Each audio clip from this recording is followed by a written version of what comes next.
Hello, my friends. I'm Shelly, your wellness guide, and welcome back to the garden where we're all about making health and wellness easy and practical for you. And today I'm going to be doing some planting, or what they call seedling, to get my vegetables growing. I'm kind of late on the game, but I feel like, any time is a good time, especially being that the weather's going up and down. I'm in Michigan and today it's rainy, so I'm just going to keep planting and watering my plants and cultivating them and letting them grow. I wanted to talk to you all about what we talked about last week. And we started on the subject of self-love through the perspective of the book by Bell Hooks, All About Love. And remember, I highly recommend this book to everyone, especially those who are on their wellness journey. And I wanted to talk a little bit about this self-care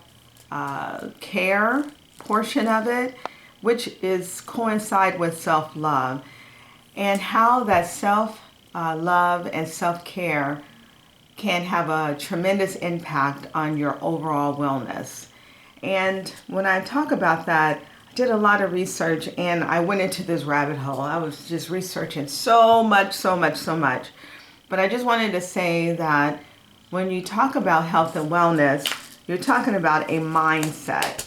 And when your mindset is at more of a positive, not just positive, but in a present, you make better decisions for yourself. And then in making those decisions for yourself, it tends to make you choose better on what you're eating, choose better on what time you go to sleep to get the rest you need, choose better on the boundaries you set so that you won't do the things that you don't want to do, saying no to the things that you need to say no to so that you can get the rest your body needs. Picking the right community to get involved in, your friends, a community that inspires to promote good living, like this channel and this community. And for all those who are not a part of the community, please subscribe to the community. We welcome you. Right now I'm getting ready to plant some Brussels sprouts. And I was thinking about all the studying I did in regards to health and wellness. So before I start that, I want to say a little background about me. I graduated with a degree in sociology in 2022. Was it 22? No, 2023.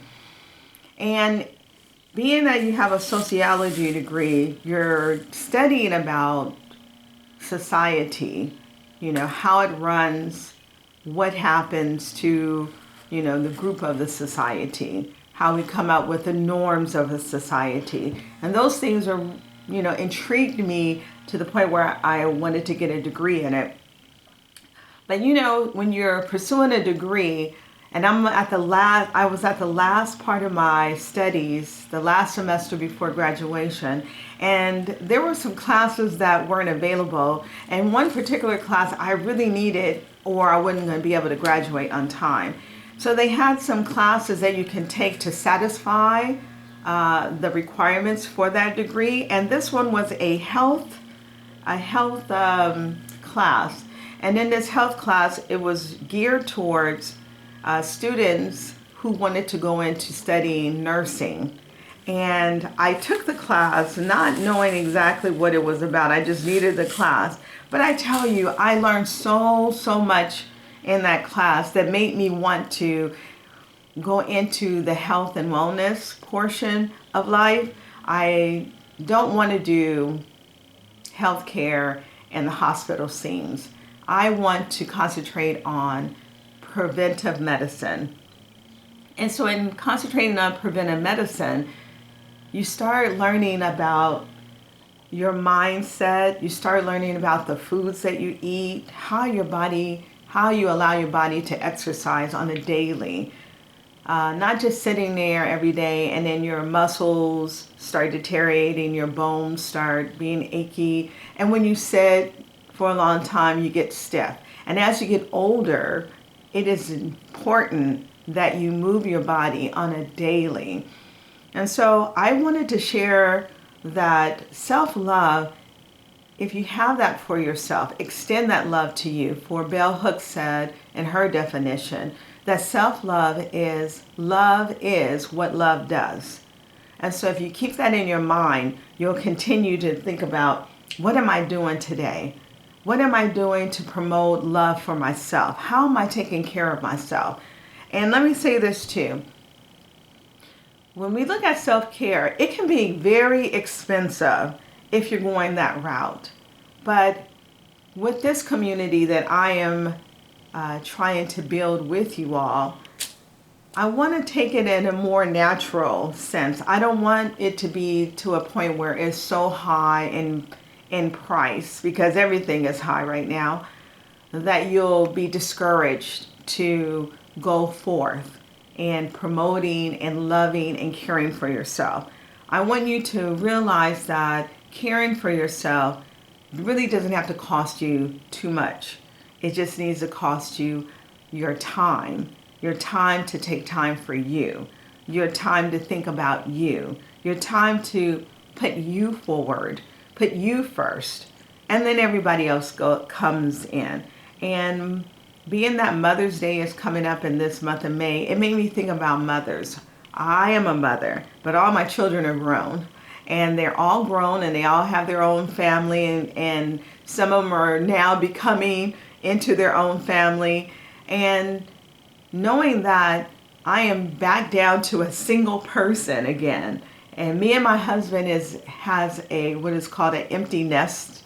And so we have the children and grandchildren come, but now that we're an empty nest, we can start really concentrating on our health, our well-being, and those who are still have children in the home. I do want to give you this analogy.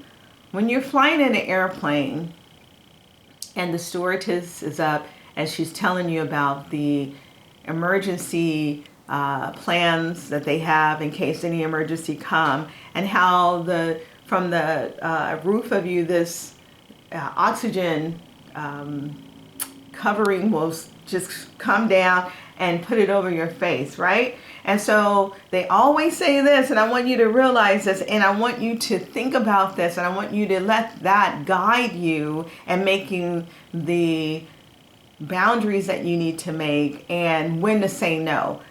Is that they say, take the oxygen mask and put it on you first. And if you have little ones around, put it on you first.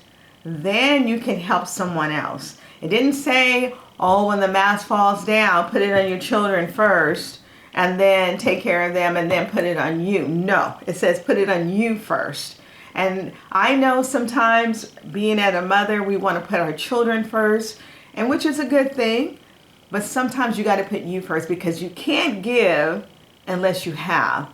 And if you have nothing to give because you have ran yourself ragged, you have said yes to so many people, you haven't eaten right, you didn't get a good night's rest, you're always saying yes, that's not putting you first. And when it's time to give to someone else that is in need, you can't really give because you don't have. So I just wanted to pop on here and just encourage you that self-love is the way to go. And just like the definition of love by Bell Hooks in the book All About Love, go out and get that book. Remember, she said, love is what love does. And I hope that this resonates with you. And if you are interested in becoming a part of this community that we are creating, a safe space, sorry, I almost couldn't say it, a safe space for those who are on their wellness journey. And wherever you are on your wellness journey, if you're beginners, if you're seasoned, this community that we are in the process of creating together, it's a safe space that we can communicate with one another, we can share our ideals, we can share new products that are out there, we could even share things that are free to do, be there for your fellow man or woman. So consider that. And remember, it's not about perfection. It's about progress.